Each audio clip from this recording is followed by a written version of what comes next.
سمجھتی ہوں کہ عورتوں کا استحصال، آپ یقین کریں کہ ابھی بھی آپ گاؤں میں چلے جائیں، 15 سال کی بچی کو شادی کر دیتے ہیں۔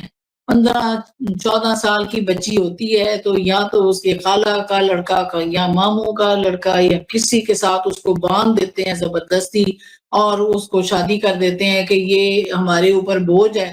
تو اگر 5 لڑکیاں ہیں تو 5 کو کہیں نہ کہیں وہ لگا دیتے ہیں، اور پھر وہ ساری زندگی جو ہے وہ اس مرد کے ساتھ گزارتی ہے، اور وہ جلدی شادی ہونے کی وجہ سے اس کے بچے بھی بہت ہوتے ہیں۔ وہ اس کے 6 ہوں گے، 8 ہوں گے، 10 ہوں گے۔ تو آپ دیہی علاقوں میں دیکھیں اور رورل ایریا میں دیکھیں تو وہاں پر دیکھیں زیادہ بچے ہی بچے ہوں گے، ان کے بے انتہا بچے پیدا ہوتے ہیں۔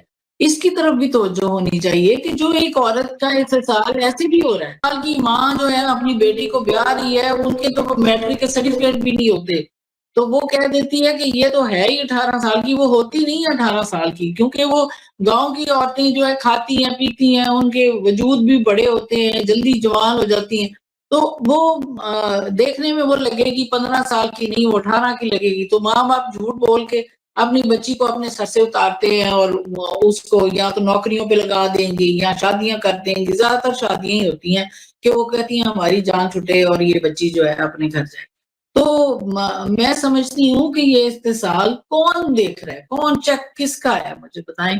اگر وہ دیہی علاقوں میں عورتوں کے ساتھ اپنی جو بھی کچھ وہ کر رہے ہیں زبردستیاں، کہ کبھی اسے اور طرح کی بھی کئی زیادتیاں ہو رہی ہیں، تو اس کو کون پوچھتا ہے، بتائیں۔